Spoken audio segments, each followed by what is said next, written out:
Bom dia, boa tarde, boa noite, internautas. Como vocês estão? Vocês estão bem? Hoje estamos aqui para dar início ao nosso segundo episódio do CineCast. Juntamente comigo temos o nosso amigo Alex. Boa tarde, boa tarde. E juntamente com ele, nós temos essa presença ilustre, professor Luiz Stefan. Salve, salve, galera. É um prazer aí ser convidado e participar desse projeto aí. Espero contribuir de maneira positiva. Bom, e como o senhor tá? O senhor tá bem? Tá bem? Agora, nesse exato momento, estou relaxado, tranquilo. Que bom. Mas calma aí, antes da gente começar com as nossas perguntas do nosso podcast, nós temos aqui para divulgar dois trabalhos e duas parcerias que nós estamos fazendo aqui no canal. Que é o CS.news, que vamos deixar no Instagram aqui embaixo, que é sobre o jornal da escola, e a rádio da escola, que a gente também vai deixar o Instagram aqui embaixo. Então, quem puder passar lá para ajudar, deixar um comentário, uma curtida, vai ajudar pra caramba o nosso trabalho e vai ajudar muito a divulgar para as outras pessoas, beleza? Então, vamos dar início ao nosso podcast. Começando com a primeira pergunta do Alex. Então, professor, assim, qual foi a faculdade assim que você fez? Então, antes de eu iniciar aí a minha carreira acadêmica, eu não tinha muita ideia do que eu queria fazer da vida, né? E eu fui a partir da referência dos meus pais, né? Meus pais são geólogos e eu quis buscar alguma coisa parecida.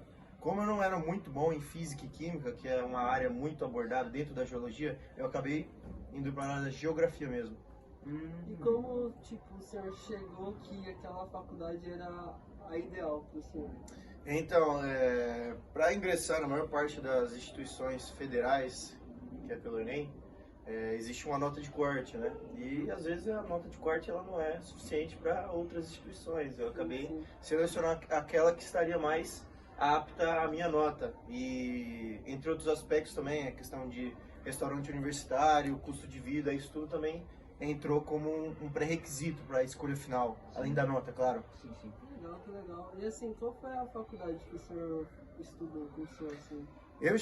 Eu iniciei em 2017 na Universidade Federal de Uberlândia, Campus Pontal, né, Ituiutaba, é um pouco perto de Uberlândia. Ah, sim. Sim, é muito conhecida essa universidade. Se eu não me engano, ela estava em alta até uns tempos atrás, não estava? Sim, Então, com um certeza. ranking nacional, se eu não me engano, não é? Sim, com certeza. É uma das faculdades muito interessantes para quem quer estudar em Minas Gerais, né, além da UFMG. Sim, verdade. Facilita. Bom, mas diz aí, professor, na sua carreira, assim, como professor, o senhor já teve uma situação assim que você presenciou dentro da sua sala de aula que você considera engraçada? Ah, todos os dias, né? Todos os dias é um desafio, assim, de tentar segurar a postura aí frente a alguns acontecimentos, algumas posturas, mas a gente vai encaixando ali naquilo que é possível. Vai relevando do jeito que dá, Vai né? relevando naquele jeito que dá. Bom, mas aí, diz pra gente, tipo, a gente sonha em fazer uma faculdade, a gente tem como esse objetivo em mente. Para as pessoas que não sabem, como eram as aulas dentro da sua faculdade para tipo, tentar ter uma base, sabe, para o futuro? Então, galera, normalmente, quando você entra numa instituição superior, muda totalmente a dinâmica de como funciona o seu comportamento ou o seu próprio envolvimento dentro de uma instituição escolar. Por exemplo, não existem aí uma certa fiscalização se você realmente está ou não se envolvendo em projetos, se você está investindo o seu tempo estudando, realizando ações. Então é muito por parte do aluno. O professor considera meio que você um número, isso depende muito da instituição, né? Mas o professor ele não vai te falar o que você deve fazer, ele não vai fiscalizar se você está copiando, se você realmente está se preparando, se tornando um profissional.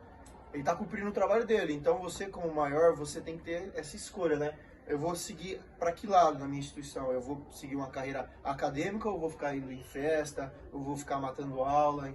Porque Entendeu meu ponto de vista? chega um ponto que você tem que correr por você, né? O professor tá lá para te auxiliar e te ajudar, mas você que decide seu futuro, você tem que focar no agora, não é? Sim, grande parte dos professores estão lá para passar análise mais científica, mais específica de um determinado assunto. Sim. Cabe você ou não estar lá presente ou prestando atenção ou não. Isso é o que você falou, é responsabilidade própria. Bom, e dentre outras matérias, sim, eu sei que o senhor cursou geografia, mas o senhor tinha algum interesse por outra matéria que o senhor cursava ou teve vontade de cursar durante seu tempo na faculdade? Eu tive uma disciplina chamada sensoriamento remoto. Basicamente, esse sensoriamento remoto é uma análise de dados via aerofotogrametria ou imagens de satélite.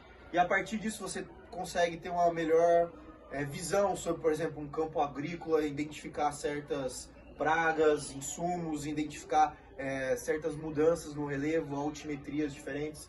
Então, galera, essa é uma tecnologia que engloba muito drones, pequenos aviões, e que é muito promissor dentro do campo, principalmente agropecuário, porque você tem uma visão aérea, você meio que não faz mais aquele árduo e cansativo trabalho de campo, porque pensa assim comigo, as fazendas, os latifúndios, eles têm vários e vários hectares. Sim. Imagina você a pé ou no carro, cada metro quadrado você fazendo observações diárias, você fazendo análises métricas, e com a ajuda da tecnologia, com sensoriamento remoto, no caso dessa disciplina, você meio que facilitaria esse trabalho. É uma área muito boa que eu me interessei dentro da instituição, entretanto não deu muito certo. E o senhor, assim, na primeira impressão, o que o senhor achou dessa disciplina, assim?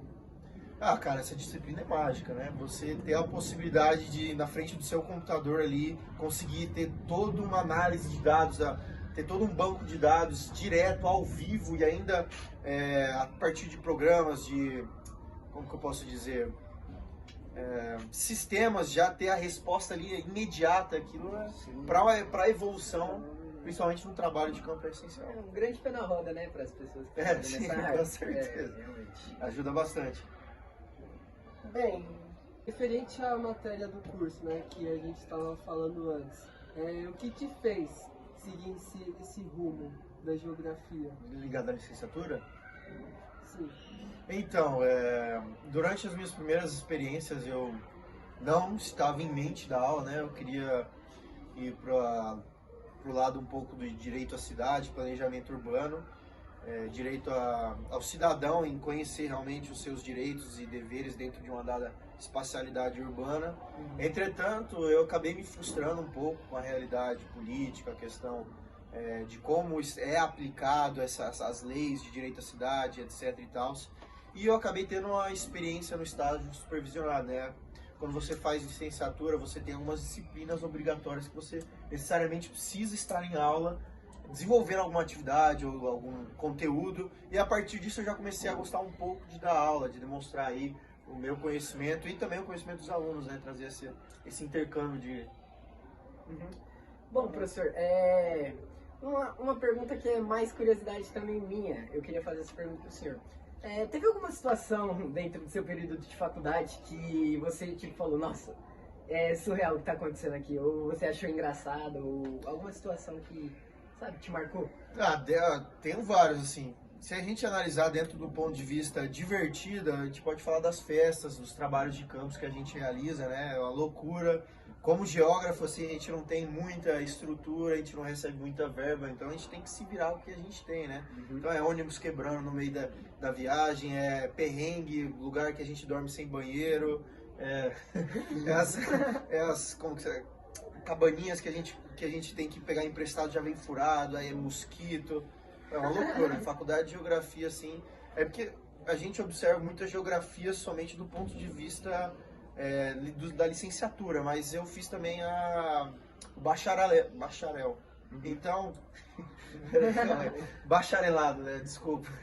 O bacharelado, você tem uma maior noção da geografia em si como ciência, né? Como ciência. E essas experiências de trabalho de campo aí pelo Brasil que eu fiz, loucura total. Sim. Bom, você acha que você conseguiu concluir o seu objetivo? Você concluiu 100% do seu objetivo? Como professor? Como professor e dentro do seu período que você estava estudando? Eu acho que não, eu acho que faltou ainda muita, como que eu posso dizer, amadurecimento pessoal, né? Quando a gente está na faculdade, às vezes a gente perde muita oportunidade, questão de intercâmbio, projetos que eu poderia ter feito, que poderia ter elencado o meu currículo, que às vezes por inocência ou por falta de maturidade a gente acaba esquecendo, né? Sim, verdade. Mas assim, o senhor tem alguma opinião, alguma dica que você poderia dar para as pessoas que desejam concluir seus objetivos, focando realmente nos estudos nessa área? Na área de geografia? Vixe. Ou em outras áreas que as pessoas tiverem uma maior afetividade, vamos dizer assim. Eu acho o seguinte, galera, a faculdade, ela dificilmente vai te preparar 100% para o mercado de trabalho. Então é essencial que você vá atrás dos seus próprios objetivos, certo? Dentro da instituição, o professor não vai te ensinar, por exemplo, normas da ABNT, ele não vai te passar quais projetos ou como escrever um projeto. Então é muito importante que você parta da sua própria necessidade de ação. Ah, eu quero fazer isso. Então, desde o princípio, eu vou focar nisso, eu vou desenvolver algo. Se eu tiver dúvida, é claro, eles têm essa certa assistência, mas se você não mostrar que você quer, que você está investindo nisso, aí ele já... Porque pensa, cara, é que nem uma competição quando você está num curso de graduação. Por exemplo, engenharia, tem 50 a 100 alunos. O professor, ele vai receber 50 a 100 projetos. Se ele vê que se você não está fazendo de um jeito dedicado, ou você está só por fazer, ele não vai. Ele vai olhar para o seu trabalho e não vai te dar a moral que você precisa, entendeu? Então é essencial que você demonstre desde o princípio o que você quer, que você busca. Por exemplo, dentro de cada instituição acadêmica tem áreas de ensino, ou tem instituições que têm um certo direcionamento. Por exemplo, a minha faculdade, no curso de biologia, ela tinha muita pesquisa ligada à área da botânica. Então, se você quer seguir, por exemplo, dentro da engenharia, não sei, a engenharia civil, construção de pontes, busque uma faculdade em que já tem um plano ou um projeto já estabelecido, um professor que é especialista nessa área, que justamente você vai acabar pulando etapas. Uhum. Bom, uma última pergunta aqui que eu tava me segurando aqui pra falar, porque tipo, eu sei como eu sei não, né, porque eu nunca fui, mas eu imagino a dificuldade de vocês professores que tem pra, tipo, lidar com alguns alunos, né, que querendo ou não é uma tarefa muito difícil.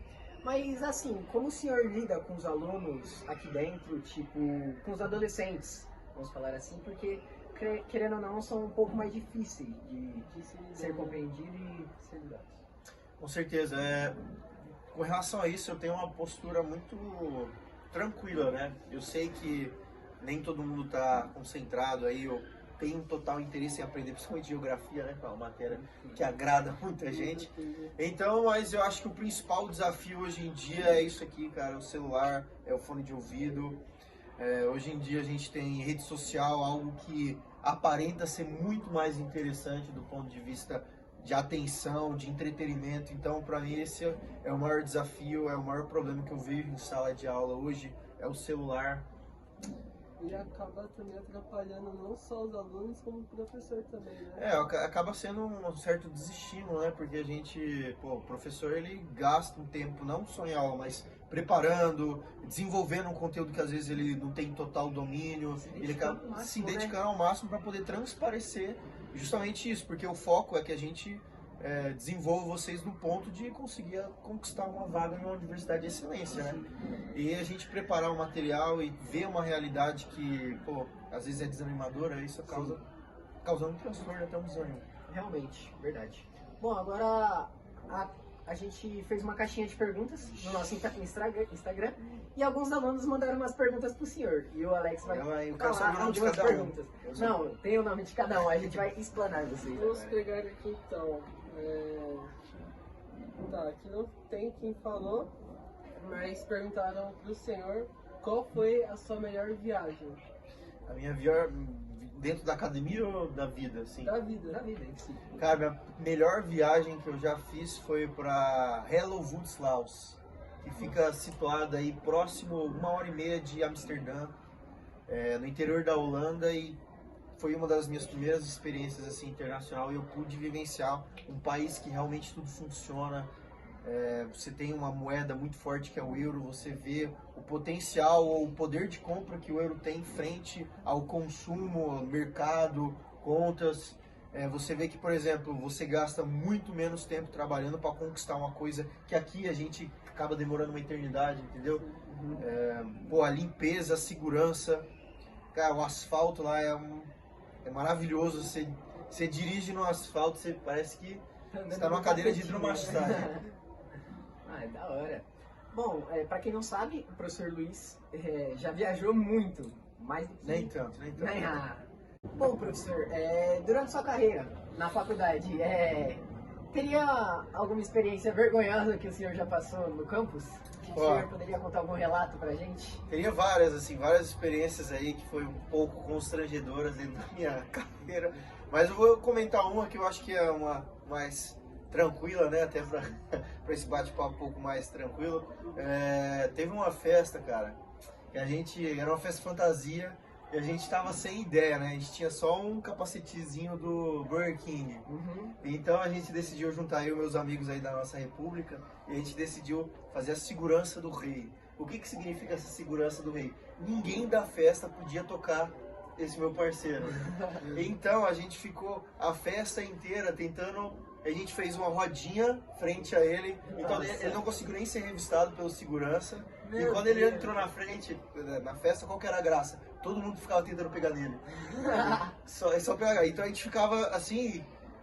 Claro, né? Quando a gente tá na faculdade, às vezes a gente toma uma cervejinha, né? Então às vezes a gente escorregava. Quando passou umas horas, o rei acabou que ficou sozinho, né? Então, Abandonaram a missão. Chegou a hora que a gente cansou da missão, né? O senhor já teve quantos empregos? E se sim, quais? Então, grande parte dos meus empregos aí foram efetuados de maneira informal, certo? O meu primeiro emprego realmente, cara, foi quando eu trabalhei numa pequena fábrica artesanal de areia de gato. Então eu pegava madeira, pegava um pouco de vermiculita, que é um mineral que absorve um pouco a água, e eu misturava ali com alguns químicos com água e fazia alguns pininhos de areia de gato. Cara, isso era muito ruim porque o cheiro exalava, a serragem grudava na pele, na roupa, dentro do carro. Então era um pouco complicado. Eu já trabalhei também um pouco de caixa dentro de um estádio. Eu trabalhei também de segurança, trabalhei de lavador de louça. Deixa eu ver o que mais. Lavador de louça, estádio. Só uma dúvida, essa profissão, você falou, lavador de louça, foi aqui dentro do Brasil? Não, foi tanto segurança como caixa, quanto lavador de louça, todos eu fiz fora do país, porque quando a gente vai pra fora, a gente é um imigrante, né? A vida é muito mais complicada. Tipo assim, a gente vê muito youtuber, esses canais aí falando, pô, vem pra fora que você vive um sonho americano, etc. Mas a vida de imigrante não é assim. Tipo assim, eu tive a experiência, com certeza, é gratificante demais conhecer países, entretanto eu tive que trabalhar 50, 60, 70 horas semanais para pagar esse custeio, né? Porque o imigrante, ele além de ter essa dificuldade, ele não tem o melhor emprego, ele não é muito bem aceito, várias vezes a gente se vê em situações xenofóbicas, né? E é meio complicado, mas basicamente esses empregos que eu tive foi tudo fora, empregos braçais, né? Ah, sim. Teve mais uma pergunta aqui da nossa amiga Natália. Ela perguntou, professor, como foi seu período dentro da faculdade? Cara, meu período da faculdade foi excelente. Nossa, foi muito bom. Porque, pô, é uma experiência de morar fora, como eu sou... Tudo bem, eu morei em outras cidades, mas quando eu entrei na instituição, eu estava no interior de Minas, no interior de São Paulo, e fui estudar no interior de Minas, né? Foi 500 quilômetros de distância. E lá, pô, pessoas novas, sem família, a gente se vira... E é muito incrível, cara, você ter a experiência, seu engrandecimento pessoal, você aprende a viver, você aprende a guardar dinheiro, etc. Você dá valor ao que você compra. Então, pô, a minha experiência, eu sou totalmente favorável de estudar fora e ir embora. Sair da asa dos pais. Sim. Eu acho que, tipo, é uma meta, né, que todo mundo quer, principalmente nós jovens. Eu acho que é uma meta que a gente quer, né, tipo, conquistar nossas coisas, não depender totalmente dos pais, tipo, começar a ter uma liberdade, como que eu posso dizer assim. Eu acho isso um ponto muito interessante, você tá, a liberdade, né, até que ponto você é livre, né, porque, tipo assim, você chega na universidade, você é um bom mamã, pá, você tá morando fora, tudo novo, as pessoas, as relações que você quer ter com as outras pessoas, mas aí tem aquele negócio, aí você tem que ter o seu controle. Então isso é muito importante para você ter essa liberdade de saber qual que é o limite dela, até que ponto eu posso, sei lá, não lavar roupa ou não lavar minha cama, entendeu? Uhum. Tudo isso, é claro que foi só um exemplo, viu? Eu Sim, lavo não, minha roupa e arrumo minha cama também. Outra pergunta da nossa amiga Natália aqui é que como foi a sua experiência com o exterior, fora do país? Cara, foi um mix de alegria, tristeza, raiva, vontade de chorar, saudade, vontade de ficar. Porque, cara, cada dia é um dia novo, cada dia é uma experiência nova, são pessoas novas que você conhece. E como eu te falei, cara, a vida de imigrante, ela, principalmente na parte inicial, é muito difícil, porque você não tem documento, ninguém acredita em você, é difícil você achar uma moradia, Quando você chega lá é muita festa, é muita gente querendo te levar para o mau caminho. É muito fácil porque quando você está no exterior, as pessoas, o seu entorno às vezes é muita balada, às vezes tem a galera que consome droga. E se você não se controlar, cara, você acaba se perdendo, porque lá é muito fácil e muito acessível. Que nem a gente tava falando agora sobre liberdade, né? A liberdade é bom, mas a gente tem que ter consciência e controle sobre a nossa liberdade. Porque pode acabar causando um prejuízo no futuro pro senhor, né? Com certeza, porque, por exemplo, quando você vai pra fora, tudo bem, você juntou o dinheiro, trabalhei, guardei dinheiro, me esforcei. Chega lá, o seu dinheiro meio que divide por 5, né? Porque do real pro euro você tem uma desvalorização. Então você vai, começa a sair, tomar uma cerveja, sei lá, ir pra uma balada, você vê o seu dinheiro sumir. E eu presenciei pessoas que estavam no meu entorno que se viram desesperadas, porque saiu muito, festejou muito, chegou lá, quer comprar celular, quer viajar, acha que vai ser youtuber, porque eles têm esse negócio, né? Poxa, fui pra Europa, vou começar a fazer vídeo, vou ficar rico. Cara, é um choque de realidade. Porque eu tô viajando. Você chega lá, é choque de realidade. Outra coisa, é frio pra caramba, chove quase todo dia. Então, nessas mil maravilhas, viu?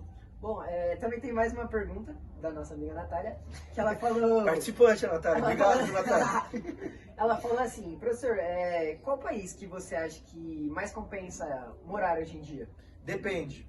Ó, se você quer dinheiro, se o seu foco é fazer dinheiro, sei lá, construir uma vida, comprar um apartamento, fazer dinheiro em si, eu recomendo Alemanha e Irlanda. Esses são os dois países que têm a maior base salarial.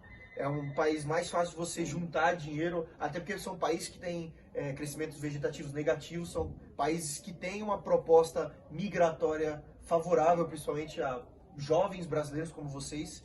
Eles querem casais jovens justamente para barrar um pouco da crise do envelhecimento da população, perfeito, do Previdência Social. Então eu recomendo para que você, se você quer dinheiro, a Austrália também é muito bom. Então Austrália, Irlanda e Alemanha. Bom, da hora. Qualidade de vida, Holanda, Nova Zelândia. Bom, mas me conta, professor, você já viajou sem ser a trabalho? Tipo, uma viagem que você fez para se divertir, como um momento de descanso? Muito pouco. Cara, durante o meu intercâmbio eu fiz algumas viagens, né? Mas tinham que ser muito curtas porque eu tinha que pagar a conta, né? Então, eu visitei alguns países, mas só nesse sentido, né? Passar 1, 2, 3 dias no máximo. Bom, agora a Alice mandou mais uma pergunta aqui pra gente. Ela falou, professor, qual foi a sua melhor viagem a melhor viagem da sua vida? Vixe, melhor viagem da minha vida? Sim. Eu não sei, eu acho que cada viagem tem um ponto especial, né? Cada viagem você acaba se surpreendendo com alguma coisa, né? Mas deixa eu ver.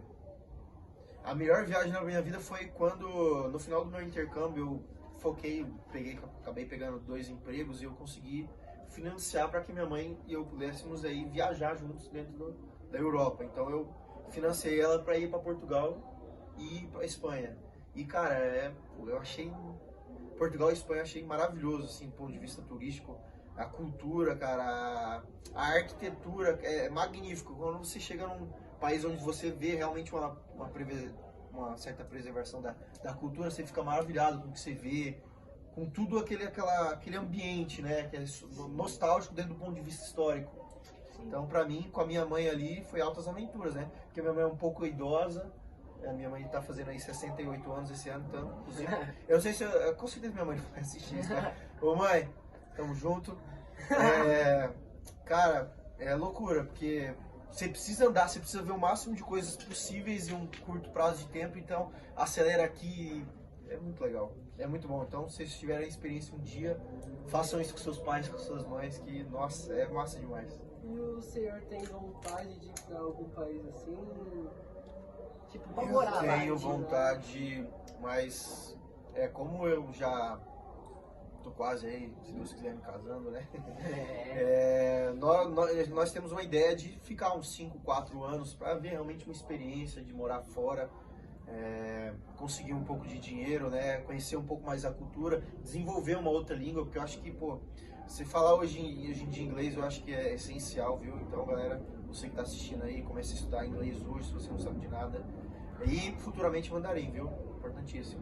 É, realmente, né? Porque também o inglês é uma língua muito forte que é quase necessário para uma grande parte de trabalho você ter, né? É um diferencial. Eu sei que, pô, no Brasil muita gente fala inglês, mas pô, se você ter o domínio dessa língua inglesa inclusive é um dos meus focos, né? Aprender a ser fluente, né? Eu quero, possivelmente, no futuro, dar aula bilíngue, né?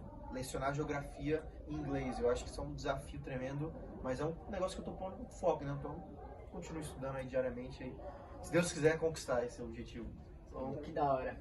Bom, chegamos ao fim de mais um episódio do nosso podcast. Para você que está assistindo até agora, muito obrigado pela sua visualização. Se você puder, descer aqui, deixar um like e compartilhar com seus amigos, vai ajudar a gente pra caramba. E chegamos ao fim de mais um podcast. Muito obrigado pela sua presença. E tem mais alguma coisa para falar, Querendo professor? pra adicionar, ó, se você, ó, vamos ver quem assistiu até agora. Se você assistiu até agora, digita carinha feliz. Se você digitar carinha feliz, eu vou ter a prova de que você assistiu até o último minuto, beleza? Apenas. Muito obrigado. Até a próxima. Agradeço aí, muito obrigado Valeu. pela oportunidade aí. Espero que os próximos podcasts aí possam ajudar você na sua escolha. Muito obrigado. Um abraço.